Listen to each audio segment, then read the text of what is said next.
Hi, I'm George Rogers. And now we come to the heart of what this video series on character-based learning is all about. I consider this to be the most important insight I have gained over the past 25 years of developing curriculum resources. And it has become my mission to share this information with as many people as will listen to me. At this point, I assume you're listening to me. I thank you for that. As you can see, I am closer to the end of my productive years than the beginning. I'm anxious to get this information out to as many people as I possibly can. So I'm asking you, if you find it helpful, if you find it beneficial to you and your family, please share it with others, other teachers, other parents, anyone who works with youth. So now listen up as I share with you my answer to this important question: what on earth is character-based learning? Simply stated, character-based learning occurs when students are learning useful knowledge, acquiring essential virtues, and developing their mental and emotional faculties as part of the same learning experience. As such, each lesson has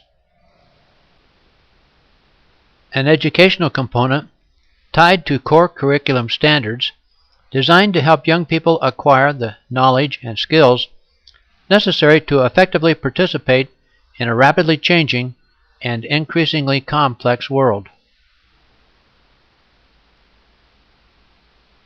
A personal development component designed to help students develop essential virtues such as responsibility, self-respect, respect for others, and trustworthiness, so they will use their knowledge and skills in ways that will be truly beneficial to themselves and to others.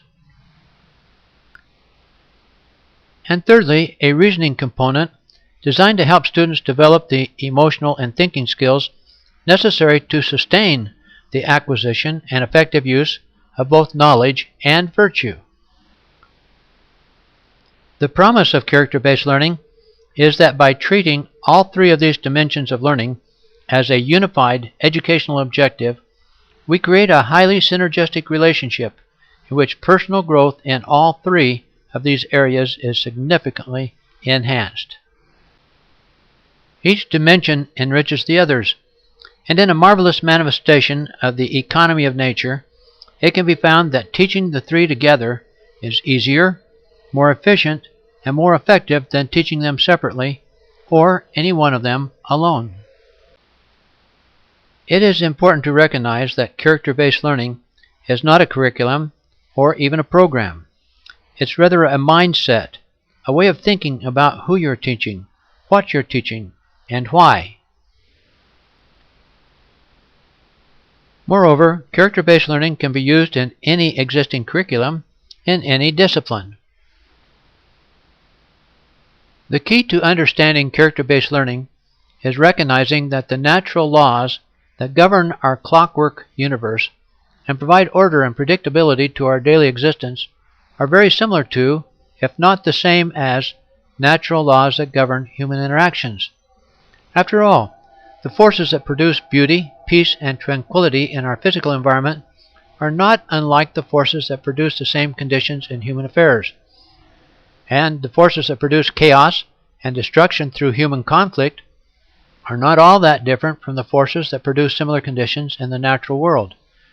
The remaining videos in this series will demonstrate that concept, but for now, let's just look at a couple of simple examples.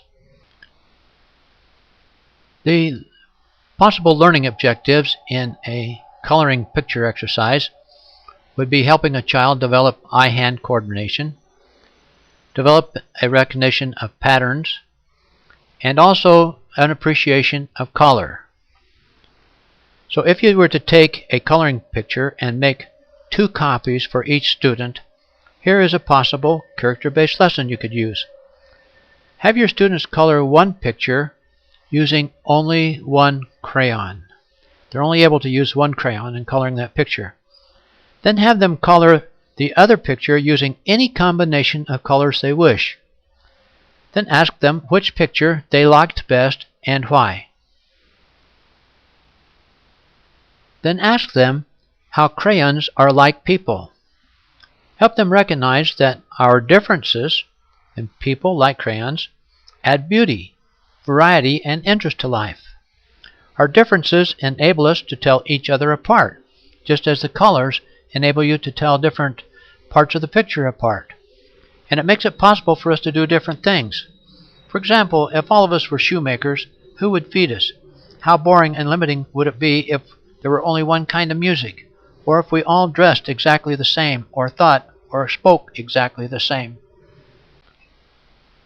On the other hand, the ways in which crayons are alike give them a common purpose. You can use them exactly the same way, and you know what you can do with them.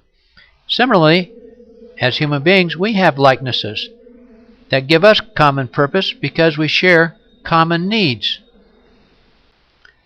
Explore with your students some of our common needs and what our likenesses are. Such an exercise will help develop mutual respect and understanding. Now let's see what we can do in taking a simple piece of literature and turning it into a character-based lesson. The story of Snow White is a familiar children's fairy tale. Now when my children were young, I used to simply read them a story like this and leave it there. But I've since come to realize that I missed on a great opportunity that was available to me. There is much of importance to be learned from the story of Snow White. I call it the lesson of the outstretched hands that's illustrated in this optical illusion. Both the old lady's hand and Snow White's hand are outstretched toward each other. Why? Is there significance in that? What is it that each of them want? As you recall, in the story of Snow White is a beautiful queen, but the queen is incredibly vain, and when informed by her magic mirror that her stepdaughter Snow White is more beautiful than she is, the queen becomes insanely jealous and does something remarkable. She turns herself into an ugly old hag. A 5-year-old can tell you that doesn't make any sense, but neither does a lot of other things that people do. What's more remarkable, and makes even less sense, however, is Snow White's susceptibility to the wicked queen's attempts to kill her. We think of Snow White as an innocent victim, but here's a girl that's having trouble learning from experience. She knew the queen was trying to kill her. The dwarfs had warned her to beware of strangers, and still she gave the old lady 3 different opportunities to kill her. First was the lace the old lady wrapped her in so tightly she would have died if the dwarfs had not saved her.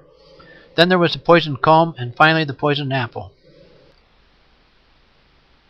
A simple optical illusion can help young people appreciate why Snow White was so vulnerable to the wicked queen's attempt to kill her.